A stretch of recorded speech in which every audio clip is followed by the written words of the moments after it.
الشیطان الرجیم من ہمزہ ونفخہ ونفسہ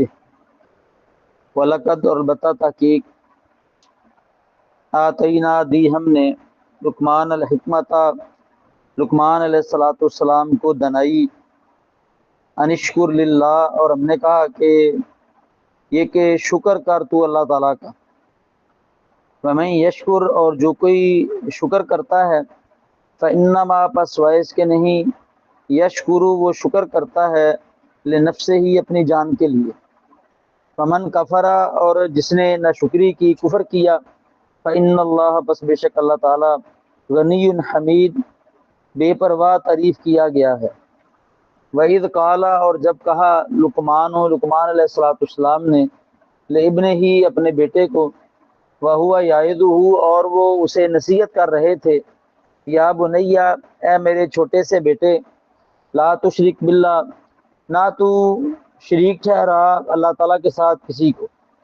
ان الشرک بے شک شرک لظلم عظیم البتہ ظلم ہے بہت بڑا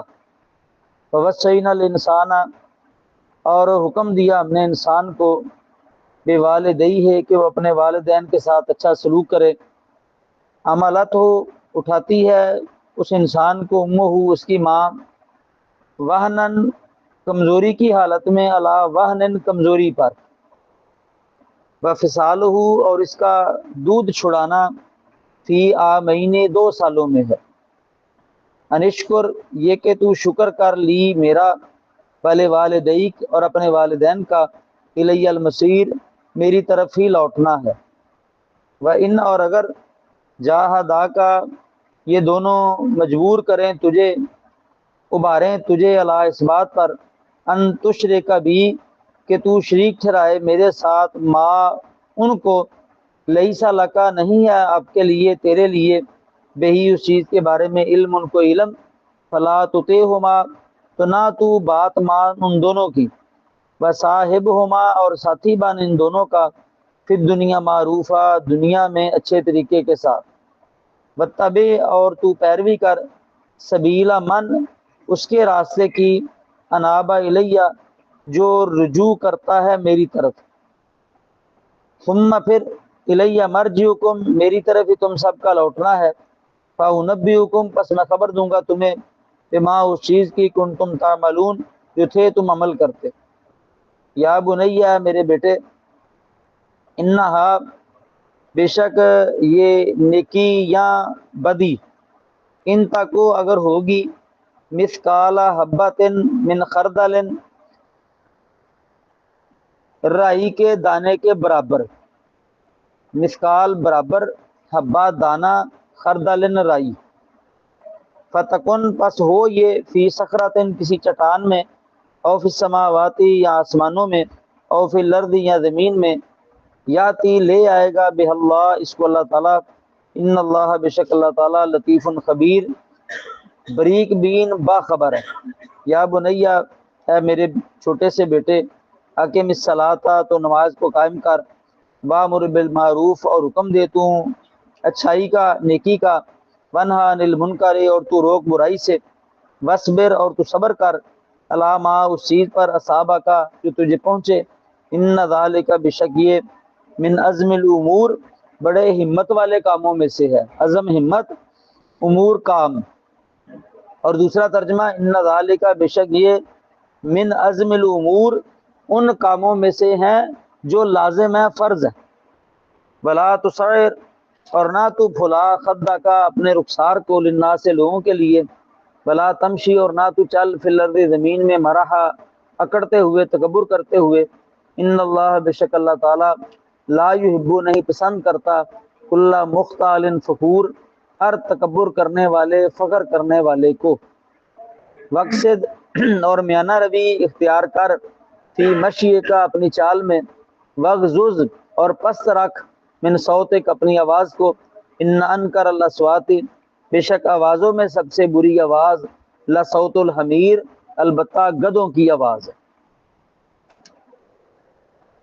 وَلَقَدْ اور بتا تحقیق آتینا دی ہم نے لقمان الحکمت لقمان علیہ السلام کو دانائی انشکر للہ یہ کہ تو شکر کر اللہ تعالیٰ کا فمن یشکر اور جو کوئی شکر کرتا ہے فإنما پس ویس کے نہیں، یشکر وہ شکر کرتا ہے، لنفسہ اپنی جان کے لیے، فمن کفر اور جس نے نہ شکری کی، کفر کیا، فإن اللہ پس بے شک اللہ تعالیٰ غنی حمید بے پرواہ تعریف کیا گیا ہے۔ وَإِذْ اور جب کالا کہا لقمان و لقمان علیہ الصلوۃ والسلام نے،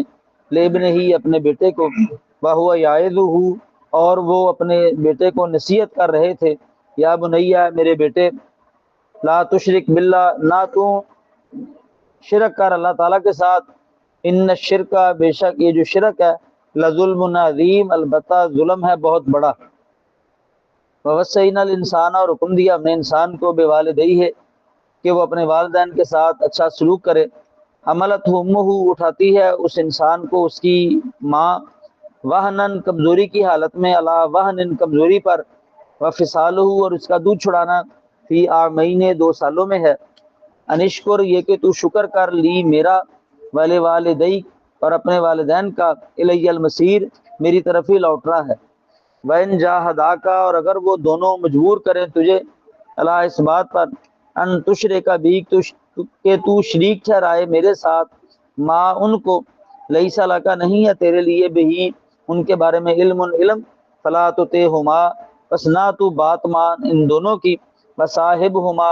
اور ساتھی بن ان دونوں کا، پھر دنیا میں معروفہ اچھے طریقے سے، واتبع اور تو پیروی کر، سبیل من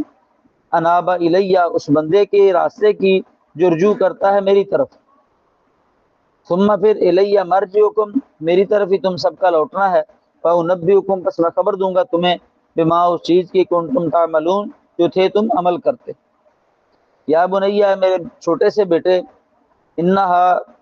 بے شک یہ جو نیکی ہے یا بدی ہے، ان تک اگر ہوگی مثقال حبۃ من خردل رائی کے دانے کے برابر بھی، فتکن پس ہو یہ فی صخرۃ کسی چٹان میں، او فی السماوات یا آسمانوں میں، او فی الارض یا زمین میں، یاتی بہ اللہ لے آئے گا اس کو اللہ تعالیٰ، ان اللہ بے شک اللہ تعالیٰ لطیف خبیر بریک بین باخبر ہے۔ یا بنیا میرے چھوٹے سے بیٹے، اقم الصلاۃ تو نماز کو قائم کر، وامر بالمعروف اور حکم دے لوگوں کو نیکی کا، اچھائی کا، ونہا عن المنکر اور روک تو برائی سے، وصبر اور صبر کر، علی ما اس چیز پر، اصحابہ کا جو تجھے پہنچے، ان ذالک بے شک یہ من عظم الامور بڑے ہمت والے کاموں میں سے ہے، ولا تصعر خدک للناس اور نہ تو پھلا اپنا رخسار لوگوں کے لیے، ولا تمشی فی الارض مرحا اور نہ تو چل زمین میں اکڑ کر، ان اللہ بے شک اللہ تعالیٰ لا یحب نہیں پسند کرتا، کل مختال فخور ہر تکبر کرنے والے، فخر کرنے والے کو، وقصد اور میانہ روی اختیار کر، فی مشی کا اپنی چال میں، وغضض من صوتک اور پست رکھ اپنی آواز کو، ان انکر الاصوات بے شک آوازوں میں سب سے بری آواز، لصوت الحمیر البتہ گدھوں کی آواز۔ پچھلی آیات میں اللہ سبحانہ و تعالیٰ نے اس بات کو بیان کیا، یہ سورت چونکہ مکی ہے، اول مخاطب مشرکین مکہ وغیرہ ہیں، کہ ہم نے اس کتاب کو نازل کیا، اس کی یہ جو آیات ہیں بڑی حکمت والی ہیں، ان کے اندر بڑی دنائی ہے، سمجھ ہے، اور بڑے دلائل ہیں کہ انسان ان پر غور و فکر کرے تو وہ حق کو قبول کر سکتا ہے، اسے اللہ کی پہچان ہو سکتی ہے۔ پھر حق قبول کرنے یا نہ کرنے کے بارے میں 2 گروہوں کا تذکرہ کیا، کہ کچھ لوگ تو وہ ہیں کہ وہ قرآن مجید پڑھنے، سننے، سمجھنے کی بجائے لہو الحدیث کو خریدتے ہیں تاکہ لوگوں کو گمراہ کریں، خود تو گمراہ ہیں ہی، تو ان کا ٹھکانہ جہنم ہے۔ اور اس کے مقابلے میں کچھ لوگ ایسے ہیں جو ایمان لے آئے، مال صالحہ کیے، تو ان کے لیے جنت ہے۔ پھر اللہ سبحانہ و تعالیٰ نے آگے اپنی توحید کو بیان کیا کہ پوری کائنات کا خالق اور مالک اللہ سبحانہ و تعالیٰ ہے، اسی نے اس کائنات کو پیدا کیا، بنایا، جن کو تم اللہ تعالیٰ کے شریک ٹھہراتے ہو، حاجت روا مشکل کشا مانتے ہو، ذرا مجھے تو دکھلاؤ کہ انہوں نے پیدا کیا کیا، ان میں کون سی ایسی بات ہے جس کی بنیاد پر انہیں الہ بنا دیا گیا۔ وہ الہ بنانے کی بنیاد تو ہونی چاہیے نا، بنیاد ہی کوئی نہیں، انہوں نے پیدا ہی کچھ نہیں کیا، یہ خود مخلوق ہے اللہ سبحانہ و تعالیٰ کی، اللہ نے انہیں پیدا کیا۔ تو تمہیں چاہیے اللہ وحدہ لا شریک کو مانو، اس کی توحید کو اختیار کرو، جو اسلام نے عقیدہ کیا ہے، قرآن نے عقیدہ دیا ہے، اس کو اختیار کرو، تب تم کامیاب ہو جاؤ گے۔ اب اللہ سبحانہ و تعالیٰ نے اپنی توحید ان کے سامنے بیان کی ہے، یہ انکاری تھے، مانتے نہیں تھے، تو اللہ سبحانہ و تعالیٰ نے لقمان علیہ السلام کا تذکرہ کیا، کیونکہ یہ عربوں کے اندر معروف تھے، لقمان علیہ السلام کی دنائی حکمت معروف تھی، تو انہیں سمجھایا ہے کہ جس لقمان علیہ السلام کو تم مانتے ہو کہ بڑے دانا تھے، وہ تو اللہ کی توحید کو اختیار کرنے والے تھے، صرف انہوں نے اللہ کی توحید کو خود ہی اختیار نہیں کیا، وہ تو دوسروں کو بھی اللہ کی توحید کی دعوت دینے والے تھے، اور ان میں سر فہرست ان کا بیٹا ہے۔ تو لقمان علیہ السلام نے اپنے بیٹے کو کچھ پند و نصائح کی تھیں، نصیحتیں کی تھیں، واعظ کیا تھا، اللہ سبحانہ و تعالیٰ نے اس واعظ کو یہاں بیان کیا۔ انہوں نے اپنے بیٹے کو سب سے پہلے اللہ تعالیٰ کی توحید کی طرف دعوت دی ہے، کیونکہ اصل توحید ہے، اسی توحید کے لیے اللہ سبحانہ و تعالیٰ نے انبیاء اور رسول علیہ السلام کو مبعوث فرمایا، اپنی کتابیں نازل کی، صحائف نازل کیے، اور انبیاء علیہ السلام کی طرف جو پہلی وحی نازل کیا وہ اپنی توحید ہی کیا، اور یہی حکم دیا کہ لوگوں کو بھی توحید کا درس دینا۔ پھر توحید کے بعد انہوں نے اپنے بیٹے کو عبادات کی طرف توجہ دلائی ہے، کہ صرف توحید کو اختیار نہیں کرنا، توحید کے تقاضوں کو بھی پورا کرنا ہے، شرک بھی نہیں کرنا، اور اللہ تعالیٰ کی عبادت کرنی ہے۔ بات صرف عبادت تک نہیں رکھی، بلکہ جو اخلاقیات ہیں، اسلام کا ادب ہے، وہ بھی بیان کیا کہ تم نے یہ کام بھی نہیں کرنے، یعنی اللہ سبحانہ و تعالیٰ کی توحید کو اختیار کرنا ہے، شرک نہیں کرنا، عبادت کرنی ہے، عبادت سمجھائی ہے، یہ لازم ہے، اور اس کے بعد عبادت چونکہ اللہ کا حق ہے، تو اللہ کے حق کے ساتھ ساتھ تو نے اپنے آپ کے اندر اخلاقیات کو بھی پیدا کرنا اور بندوں کے حق بھی ادا کرنے۔ گویا کہ اپنی نصیحتوں کے اندر اللہ سبحانہ و تعالیٰ کی توحید بھی بیان کر دی، عبادت بھی بیان کر دی، اخلاقیات کو بھی بیان کیا، اور حقوق العباد کو بھی بیان کیا۔ تو ان سب چیزوں کا نتیجہ یہ نکلا کہ عبادت میں اپنی مرضی تو نہیں ہے، اور ہم نے تو انہی اخلاقیات کو اختیار کرنا ہے، انہی حقوق کی ادائیگی کرنی ہے جو اسلام نے ہمیں بتلائے ہیں، کیونکہ تمام انبیاء علیہ السلام کا دین تو اسلام ہی رہا۔ تو اس دور میں جو اللہ تعالیٰ نے اپنے نبی بھیجے تو ان پر ایمان بھی اس کے اندر شامل ہے، کہ تم نے اللہ کی توحید کو اختیار کرنا ہے، انبیاء علیہ السلام کی رسالت کو ماننا ہے، اللہ کی عبادت کرنی ہے، اور بندوں کے حق کو ادا کرنا ہے۔ تو اللہ سبحانہ و تعالیٰ فرماتے ہیں وَلَقَدْ آتَيْنَا لُقْمَانَ الْحِکْمَةَ، اور بتا تحقیق دی ہم نے لقمان علیہ السلام کو حکمت، دانائی، انشکر للہ، یہ کہ تو شکر کر اللہ تعالیٰ کا، وَمَن یشکر، اور جو کوئی شکر کرتا ہے فَإِنَّمَا يَشْكُرُ لِنَفْسِهِ، بس سوائے اس کے نہیں وہ شکر کرتا اپنی جان کے لیے، وَمَن کفر، اور جو کوئی ناشکری کرے، کفر کرے، فَإِنَّ اللَّهَ غَنِيٌّ حَمِيدٌ، بس بے شک اللہ تعالیٰ بے پرواہ تعریف کیا گیا ہے۔ اب اللہ سبحانہ و تعالیٰ نے لقمان علیہ السلام کو دنائی دی ہے، حکمت دی ہے، یہ اللہ تعالیٰ کی بہت بڑی نعمت ہے۔ کسی بندے کو دنائی حکمت کا مل جانا یہ اللہ کا بڑا احسان ہے۔ اس دنائی اور حکمت کے ذریعے ہی اللہ سبحانہ و تعالیٰ انسان کو عزت عطا کرتا ہے، تو یہ اللہ کی چونکہ نعمت ہے نا، تو اللہ تعالیٰ جب کوئی بھی نعمت عطا کرے تو اس کا شکر تو ہونا چاہیے۔ اللہ ہم نے لقمان علیہ السلام کو دنائی دی اور ہم نے کہا اللہ کا شکر کر، یہ اللہ کا بہت بڑا احسان ہے، نعمت ہے جو اللہ تعالیٰ نے تجھے عطا کی ہے۔ تو اللہ فرماتے ہیں کہ اگر انسان شکر کرتا ہے تو اس کا فائدہ انسان کی جان کو ہوتا ہے۔ کوئی شکر کیا ہوتا ہے؟ نعمتوں کے مقابلے میں کسی کی تعریف کرنا، اس کا شکریہ ادا کرنا، اس کا احسان مند ہونا، یہ شکریہ ہوتا ہے۔ تو اگر انسان اللہ سبحانہ و تعالیٰ کی نعمتوں پر اللہ تعالیٰ کا شکر ادا کرتا ہے تو اس کا فائدہ اس کی جان کو ہے۔ اللہ سبحانہ و تعالیٰ کا اگر وہ شکر نہیں کرے گا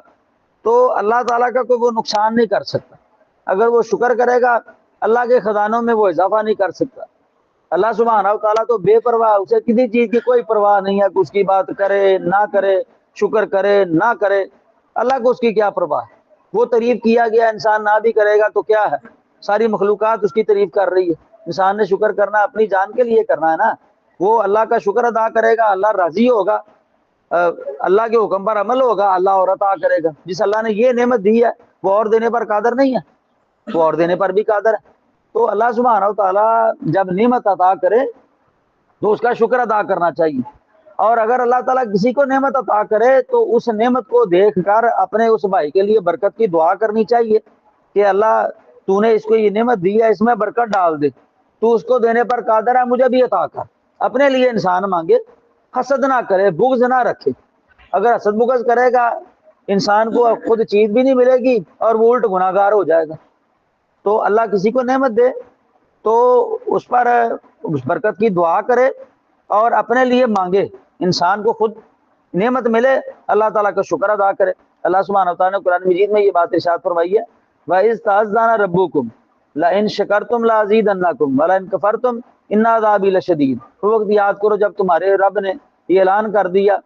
اگر تم اللہ تعالیٰ کا شکر ادا کرو گے تو اللہ تمہیں تو اور عطا کرے گا، اور اگر ناشکری کرو گے تو اللہ تعالیٰ کا عذاب بڑا سخت ہے۔ یعنی ناشکری پر اللہ عذاب دے گا، شکر کرو گے اللہ اور عطا کرے گا۔ تو اس لیے ہمیں بھی چاہیے کہ اللہ سبحانہ تعالیٰ نے ہمیں کس قدر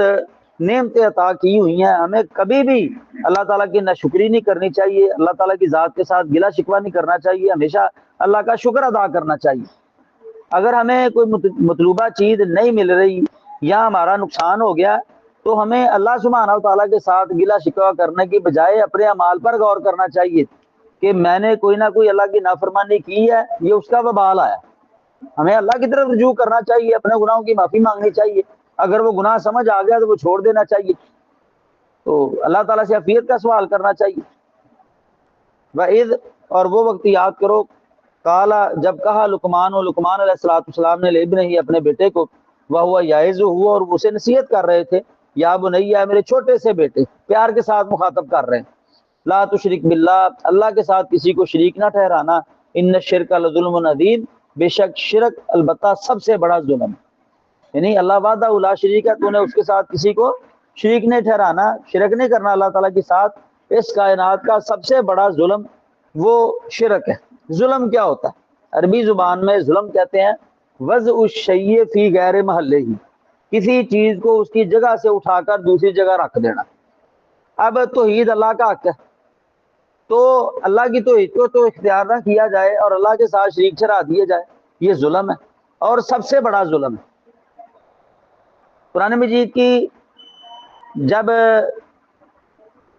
یہ آیت الذین آمنوا ولم یلبسوا ایمانہم بظلم اولئک لہم الامن وہم مہتدون نازل ہوئی کہ وہ لوگ جو ایمان لائے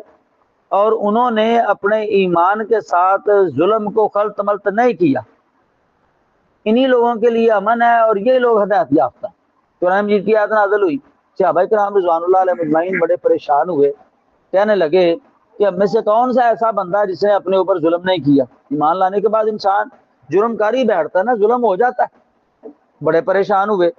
تو انہوں نے نبی صلی اللہ علیہ وسلم کے سامنے یہ بات رکھی، تو نبی علیہ السلام نے فرمایا کہ جو تم سمجھ رہے ہو نا، وہ ظلم سے مراد عام ظلم سمجھ رہے تھے جو دنیا کے اندر معروف ہے کسی پر ظلم کرنا۔ تو نبی علیہ السلام نے فرمایا بات ایسی نہیں ہے جس طرح تم سمجھ رہے ہو، اس ظلم سے مراد شرک ہے۔ کیا تم نے وہ لقمان علیہ السلام کی بات نہیں پڑھی جو اللہ تعالیٰ نے قرآن مجید میں بیان کی ہے، ان الشرک لظلم عظیم، شرک سب سے بڑا ظلم ہے۔ تو قرآن مجید کی اس آیت کا مطلب یہ ہے کہ وہ لوگ جو ایمان لائے اور ایمان لانے کے ساتھ انہوں نے اللہ کی توحید کو اختیار کیا، اللہ کے ساتھ شرک نہیں کیا، انہی لوگوں کے لیے امن ہے اور یہ ہدایت یافتہ۔ تو اس سے یہ بات سمجھ آئی کہ جب تک نبی علیہ السلام قرآن مجید کی وضاحت نہ کریں، صرف عربی لغت کی بنیاد پر، عربی زبان کی بنیاد پر، عربی فصاحت و بلاغت کی بنیاد پر قرآن کو نہیں سمجھا جا سکتا۔ اب صحابہ سے بڑھ کر کون عربی زیادہ جاننے والا ہوگا؟ ان کی مادری زبان تھی، فصاحت و بلاغت کے وہ ماہر تھے، لیکن قرآن کی آیت نہیں سمجھ سکے۔ نبی صلی اللہ علیہ وسلم نے سمجھایا تو انہیں سمجھ آئی۔ تو اب تو اللہ کے فضل سے سارے قرآن مجید کی وضاحت رسول اللہ صلی اللہ علیہ وسلم اور صحابہ کرام رضوان اللہ علیہ مجمعین نے کر دی ہے، اور اہل علم نے وہ اب تک پہنچا دی ہے۔ اردو زبان کے اندر بھی موجود ہے، عربی کے اندر بھی وہ موجود ہے۔ تو انسان کو کبھی بھی اللہ کی ذات کے ساتھ شرک نہیں کرنا چاہیے، یہ کائنات کا سب سے بڑا ظلم ہے۔ اب لقمان علیہ السلام کے اس عمل سے یہ بات معلوم ہوتی ہے کہ اللہ تعالیٰ نے ہمیں والدین بنایا ہے نا، ہماری بھی اولادیں ہیں، تو ہم پر یہ فرض ہے کہ ہم سب سے پہلے اپنی اولاد کو اللہ تعالیٰ کی توحید سمجھائیں اور انہیں سمجھائیں کہ یہ اللہ تعالیٰ کی توحید یہ ہے، اور اللہ تعالیٰ کے ساتھ کسی کو شریک نہیں ٹھہرانا، اور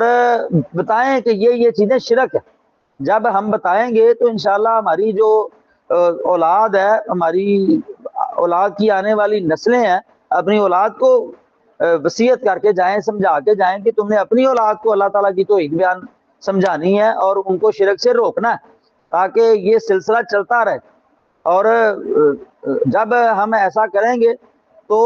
ظاہر بات ہے ہم نے دنیا کو چھوڑنا ہے، جب تک وہ ہماری نسلیں توحید پر قائم رہیں گی اور وہ شرک نہیں کریں گی، ہمیں برابر ثواب ملتا رہے گا، اور ہماری وہ جو نامہ اعمال میں نیکیوں کا اضافہ ہوتا رہے گا۔ تو انہوں نے اپنے بیٹے کو وصیت کی کہ اللہ کی ذات کے ساتھ شرک نہیں کرنا، توحید کو اختیار کرنا ہے، اور ساتھ ساتھ اللہ تعالیٰ سے دعا بھی کرے کہ اللہ ہمیں بھی اور ہماری اولادوں کو بھی توحید پرست بنا اور شرک سے محفوظ فرما۔ اب ابراہیم علیہ السلام نے بڑی دعائیں کی، اللہ تعالیٰ نے دعاؤں میں قرآن مجید میں ان دعاؤں کا تذکرہ کیا۔ ان میں ایک دعا یہ تھی وَجُنُوبْنِي وَبَنِيَّ أَن نَعْبُدَ الْأَصْنَامَ، اے اللہ مجھے بھی اور میرے بیٹوں کو اس بات سے بچا کے ہم بتوں کی پوجا کریں۔ یعنی وہ دعا کر کے گئے ہیں ابراہیم علیہ السلام اور ہمیں سمجھا کر گئے ہیں۔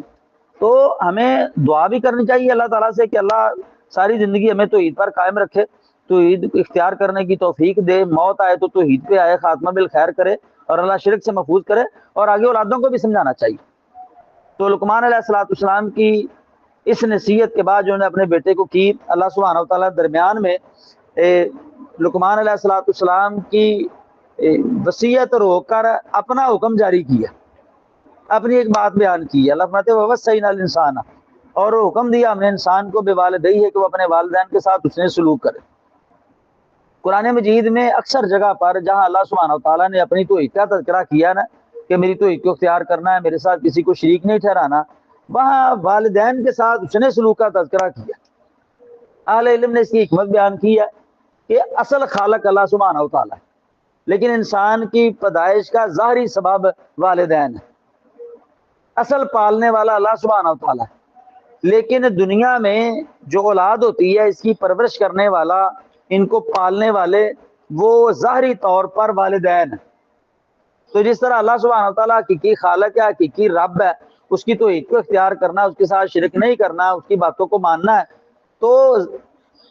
دنیاوی اعتبار سے ظاہری سبب پیدائش کا اور پرورش کا وہ والدین ہیں۔ تو ان کے ساتھ اس نے سلوک سے پیش آنا،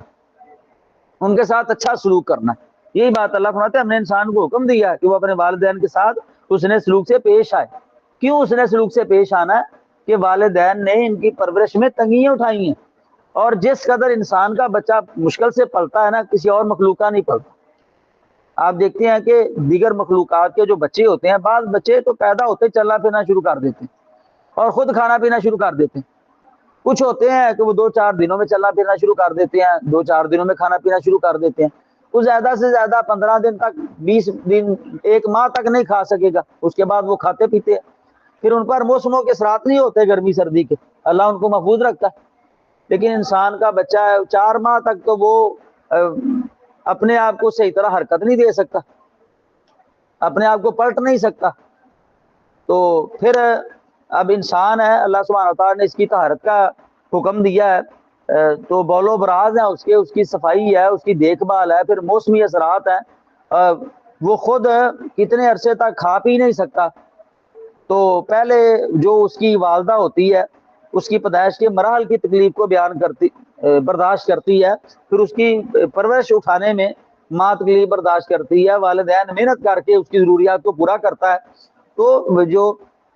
یہ ساری زندگی پھر پرورش میں رہتے ہیں جب تک یہ خود کمانے نہیں لگتے، اور دیگر مخلوقات کے بچے ہیں وہ چند دنوں میں والدین کے ساتھ ہوتے ہیں، پھر ان کی اپنی زندگی ہوتی۔ تو انسان کے بچے کا پلنا خاصا مشکل ہے، اور یہ تکلیف کون اٹھاتا؟ والدین۔ تو اسلام کہتا ہے کہ اللہ کی توحید کے بعد، اللہ کی عبادت کے بعد، اللہ کے حق کے بعد تم نے والدین کا حق ادا کرنا، ان کے ساتھ اس نے سلوک سے پیش آنا۔ نبی علیہ السلام کے پاس ایک آدمی آیا، اس نے کہا اللہ کے رسول صلی اللہ علیہ وسلم میرے حسن سلوک کا سب سے زیادہ حقدار کون ہے؟ نبی علیہ السلام نے فرمایا تیری والدہ۔ اس نے پھر یہی سوال کیا، آپ نے فرمایا تیری والدہ۔ اس نے پھر سے یہی سوال کیا، آپ نے فرمایا تیری والدہ۔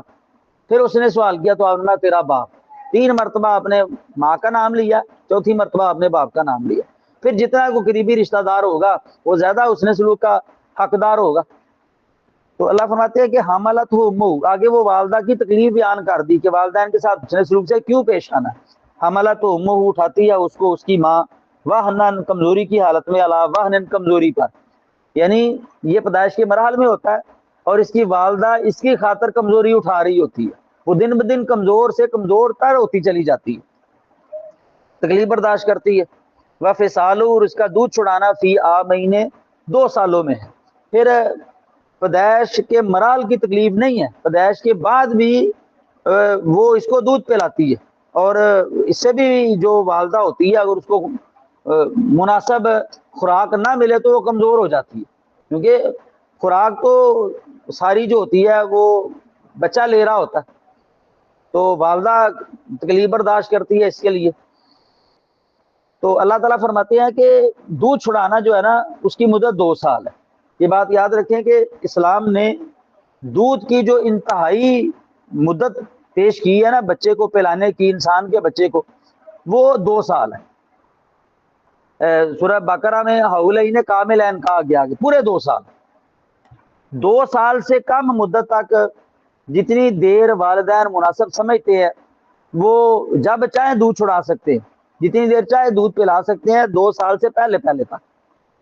2 سال کے بعد بچے کو دودھ پلانا حرام ہے،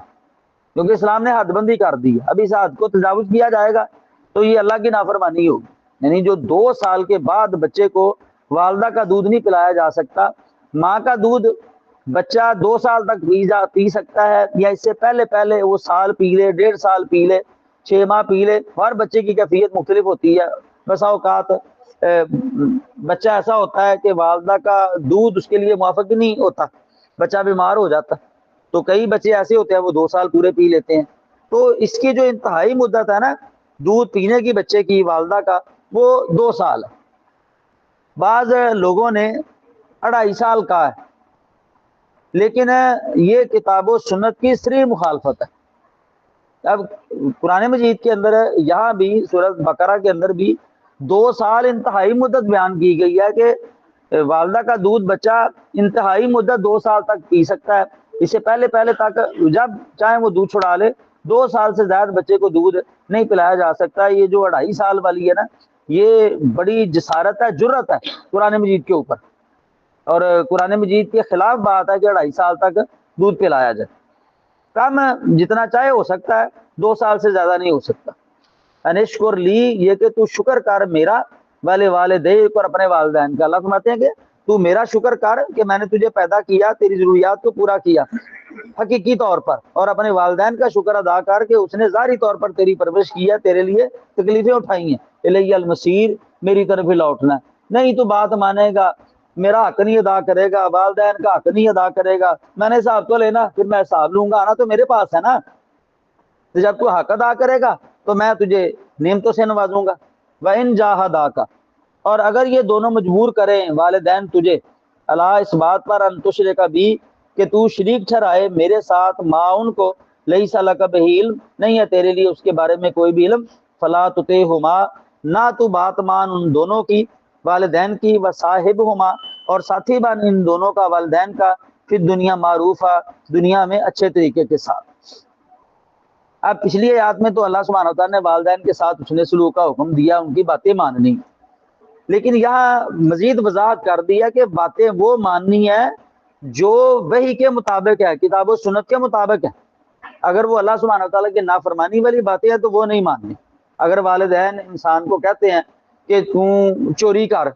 یا اللہ تعالیٰ کے ساتھ شرک کر، یا اور کوئی گناہ کر، تو اب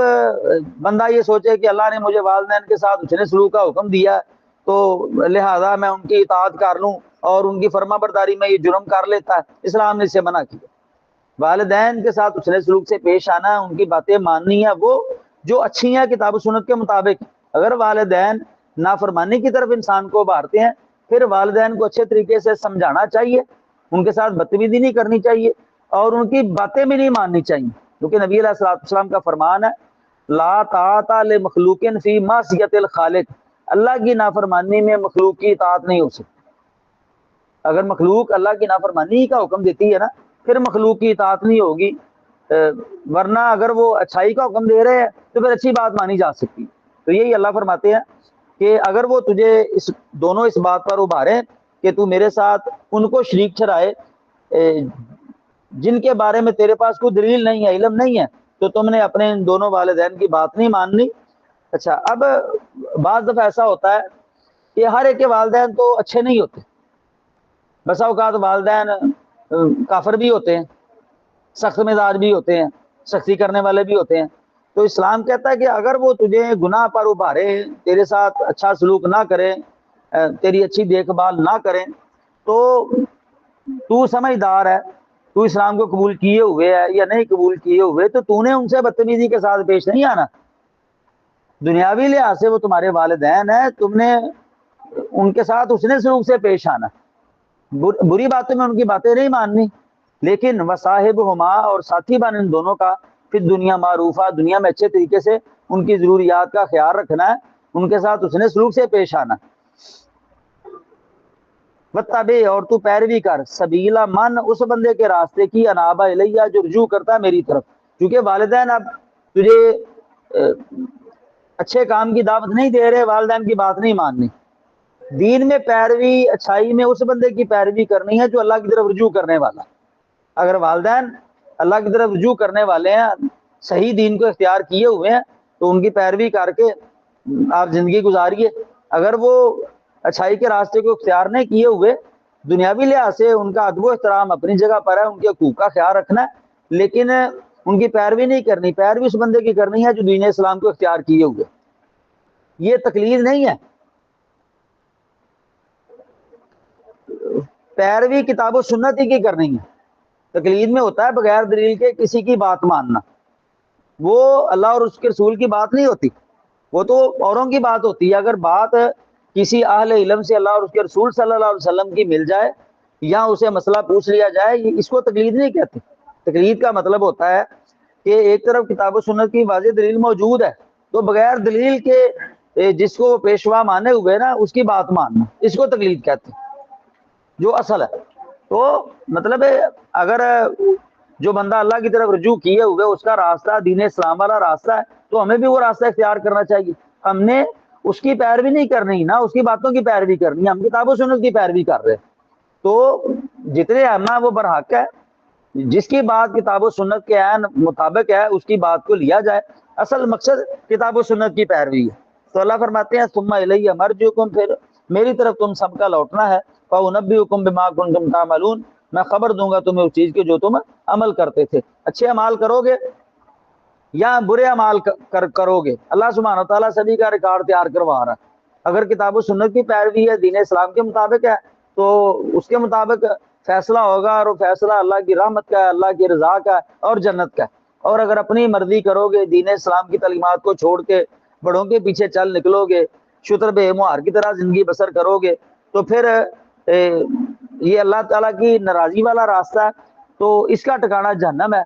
تو اللہ سبحانہ و تعالیٰ پوری زندگی کا ریکارڈ تیار کروا رہا ہے۔ ہمیں چاہیے کہ ہمیں اللہ سبحانہ و تعالیٰ نے مسلمان بنایا ہے، کتاب و سنت ہمارے سامنے ہے، ساری زندگی کتاب و سنت کے مطابق بسر کریں، اللہ کی توحید کو اختیار کریں، اللہ کی ذات کے ساتھ شرک نہ کریں، نبی علیہ السلام کی تعلیمات کے مطابق زندگی بسر کریں۔ انشاءاللہ ہماری دنیا بھی بہتر ہوگی، آخرت بھی بہتر ہوگی۔ اللہ تعالیٰ حق سمجھ کر حق بیان کرنے کی، پھر اس پر عمل کی توفیق عطا فرمائے۔